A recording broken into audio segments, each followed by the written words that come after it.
ಸತ್ಯಂ ಶಿವಂ ಸುಂದರಂ.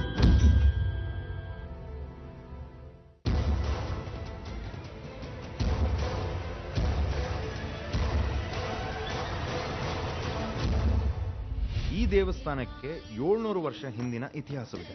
ಈ ದೇವಸ್ಥಾನದಲ್ಲಿರುವ ಆಂಜನೇಯ ಮೂರ್ತಿಯನ್ನು ಮಾಡಿದ್ದು ಶ್ರೀರಾಮದಾಸರು. ಇವರು ಒಟ್ಟು 732 ಪ್ರಾಣದೇವರ ಮೂರ್ತಿಗಳನ್ನ ಪ್ರತಿಷ್ಠಾಪಿಸಿದರು. ಅವೆಲ್ಲವೂ ಉಗ್ರರೂಪಿ ಪ್ರತಾಪಶಾಲಿಗಳು. ಪ್ರಾಣದೇವರ ಮೂರ್ತಿಗಳನ್ನ ಸಿದ್ಧಪಡಿಸಿ ಸ್ಥಾಪಿಸಿದವರು ಇಬ್ರು ಮಹಾನ್ ವ್ಯಕ್ತಿಗಳು.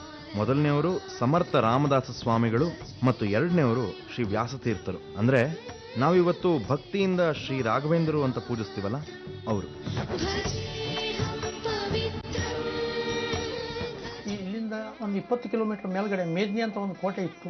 ಆ ಕೋಟೆಯ ಮಾರುತಿ ಮೂರ್ತಿ ಅಂತ ಕೇಳಿಕೆ ಉಂಟು. ಅದು ಹೊಳೆಯಲ್ಲಿ ಹೀಗೆ ನೀರಿನ ಪ್ರೆಷರಿಗೆ ಹರಿದು ಬಂದು ಇಲ್ಲಿ ಕಟ್ಟೆ ಹತ್ರ ಒಂದು ಕಾಮತ ಕುಟುಂಬದ ಒಂದು ಸದಸ್ಯನಿಗೆ ಆ ಮೂರ್ತಿ ಸಿಕ್ಕಿತ್ತು.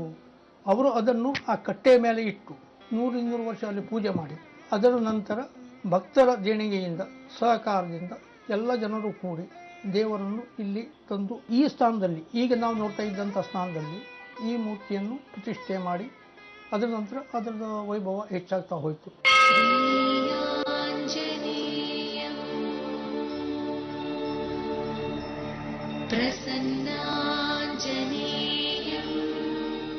ಈ ದೇವರನ್ನ ನಂಬಿ ಬಂದಿರೋ ಭಕ್ತಾದಿಗಳಿಗೆ ಆಂಜನೇಯ ಸ್ವಾಮಿ ಯಾವ ರೀತಿ ಅನುಗ್ರಹ ನೀಡಿದಾನೆ ಅನ್ನೋದನ್ನ ಭಕ್ತರ ಮಾತಿನಲ್ಲೇ ಕೇಳೋಣ ಬನ್ನಿ.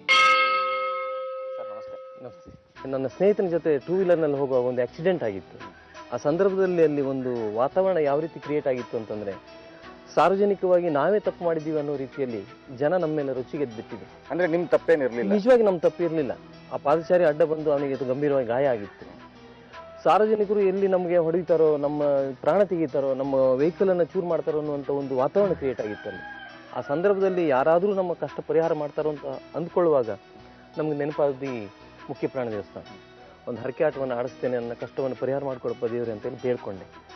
10 ನಿಮಿಷದಲ್ಲಿ ಅಲ್ಲೊಬ್ಬ ಲೋಕಲ್ ಪಾಲಿಟಿಷಿಯನ್ ಬಂದ್ಬಿಟ್ಟು ನಮಗೆ ರಕ್ಷಣೆ ಕೊಟ್ಟು ಆ ಕೇಸನ್ನು ಪೊಲೀಸ್ ಸ್ಟೇಷನ್ಗೆ ಒಯ್ದುಬಿಟ್ಟು ಆನಂತರ ಅದು ನ್ಯಾಯಾಲಯದ ಮೆಟ್ಟಿಲಿಗೆ ಇರುತ್ತೆ. ಅದಾದ ಒಂದು 6-8 ತಿಂಗಳಲ್ಲಿ ಎಲ್ಲ ಸಮಸ್ಯೆ ಪರಿಹಾರ ಆಯಿತು. ನಾನು ನಿರ್ದೋಷಿ ಅಂತ ಕೋರ್ಟಿಂದ ನನಗೆ ಬಿಡುಗಡೆ ಆಯಿತು.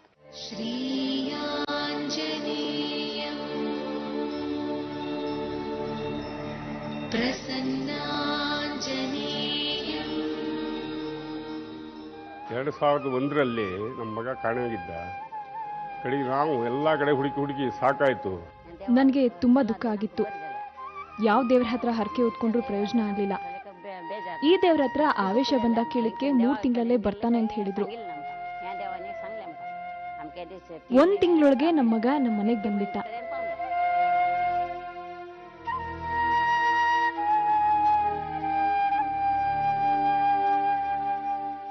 ಇಲ್ಲಿ ಪ್ರತಿ ವರ್ಷ ಈ ಪದ್ಮನಾಭ ಶೆಣೈ ಗೋವಾ ಅವ್ರದ್ದು ಯಕ್ಷಗಾನ ನಡೀತಾ ಉಳಿತದೆ.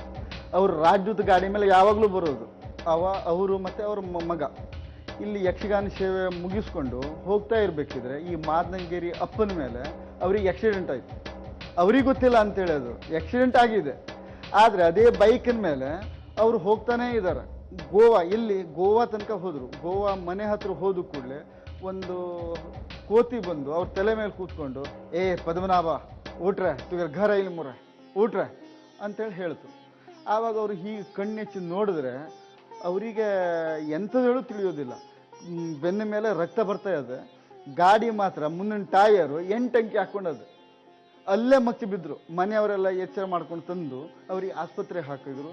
ಇಲ್ಲಿ ಬೆನ್ನ ಹಿಂದೆ ಸಾಧಾರಣ 4 ಇಂಚಿನ ಆಪರೇಷನ್ ಮಾಡಿದ್ದಾರೆ. ಈಗಲೂ ಅದೇ ಅದು ಆ ಆಪರೇಷನ್. ಆರಾಮ್ ಹಾಕೊಂಡಿದ್ದಾರೆ. ಈಗ ಸಾಧಾರಣ 1.5 ತಿಂಗಳ ಆಸ್ಪತ್ರೆಯಲ್ಲಿ ಇದ್ದಾರೆ ಅವರು. ಕಡೆಗೆ 1.5 ತಿಂಗಳ ಆದ ನಂತರ ಇಲ್ಲಿ ಬಂದುಕೊಂಡು ನನ್ನ ದೇವರು ನನಗೆ ಕಾದಿದ್ದಾನೆ, ಅವನು ಹೀಗೀಗ ಆಯ್ತು ನಮ್ಮ ಪರಿಸ್ಥಿತಿ, ಅದಕ್ಕಾಗಿ ನನ್ನ ಮನೆ ಬೆಳಗದವನಿಗೆ ನಾನಲ್ಲಿ ಮೇಲೆ ದೇವರಿಗೆ ಗರ್ಭಗುಡಿಗೆ ಒಂದು ಮರ್ಕ್ಯೂರಿ ಲೈಟ್ ಕೊಡ್ತೇನೆ ಅಂತ ಹೇಳಿ ಲೈಟ್ ಕೊಟ್ಟಿದ್ರು.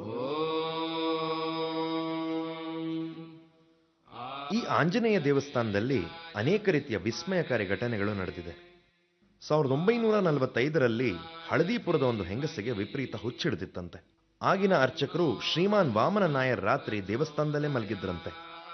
ಆ ಹುಚ್ಚು ಹೆಂಗಸನ್ನು ಕರೆತಂದ ಕೃಷ್ಣ ಹನುಮಂತ ಭಟ್ ಎಂಬುವವರು ದೇವರ ಮುಂದೆ ನಿಂತು ಇಲ್ಲಿ ಸತ್ಯ ಇರೋದೇ ಆದ್ರೆ ಈ ಹುಚ್ಚು ಬಿಟ್ಟು ಹೋಗಬೇಕು ಎಂದಾಗ ಅರ್ಚಕರ ಮನಸ್ಸಿಗೆ ಆವೇಶ ಬಂದು ಹುಚ್ಚು ಹಿಡಿದ ಹೆಂಗಸಿನ ಜುಟ್ಟು ಹಿಡಿದಾಗ ಆ ಹೆಂಗಸಿನ ಹುಚ್ಚು ಬಿಟ್ಟು ಹೋಯ್ತಂತೆ.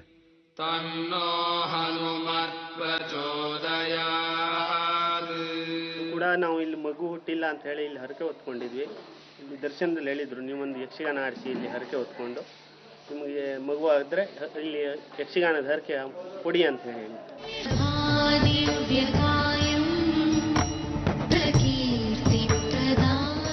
ಇಲ್ಲಿ ಪ್ರತಿ ಮಂಗಳವಾರ ವಿಶೇಷವಾದ ಪೂಜೆ ನಡೆಯುತ್ತೆ. ಆ ಸಮಯದಲ್ಲಿ ಒಬ್ಬರು ಅರ್ಚಕರ ಮೈ ಮೇಲೆ ದೇವರು ಆವಾಹನೆ ಆಗುತ್ತಂತೆ. ಅದನ್ನ ಇಲ್ಲಿಯ ಜನ ಆವೇಶ ಬರೋದು ಅಂತ ಹೇಳ್ತಾರೆ. ಈ ರೀತಿ ಆವೇಶ ಬಂದಾಗ ಭಕ್ತಾದಿಗಳು ತಮ್ಮ ಕಷ್ಟ ಸಮಸ್ಯೆಗಳನ್ನ ಹೇಳ್ಕೊಳ್ತಾರೆ. ಅದಕ್ಕೆ ಪರಿಹಾರ ನೀಡಿ ಪ್ರಸಾದ ಕೊಡ್ತಾನಂತೆ ನಮ್ಮ ಈ ಆಂಜನೇಯ ಸ್ವಾಮಿ. ದೇವರು ಅಪ್ಪಣೆ ಆಯಿತು, ಇಲ್ಲಿ ಬಂದು ಸೇವೆ ಮಾಡಬೇಕು ಅಂತ ಹೇಳಿ. ಇದು ಸೇವೆ ಅನ್ನೋದ್ರಿಂದ ದೇವರು ತಗೊಳ್ತೇ ಇದ್ದಾನೆ. ಪರಿಹಾರ ದೇವರು ಹೇಳ್ತಾನೆ, ಅದೇ ಪ್ರಕಾರ ಮಾಡ್ತಾರೆ.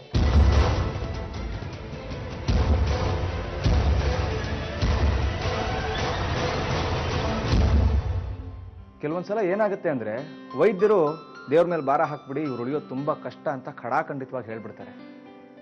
ಅಂಥ ಪರಿಸ್ಥಿತಿಯನ್ನು ಎದುರಿಸಿರೋರು ನಮ್ಮ ಜೊತೆಲಿದ್ದಾರೆ.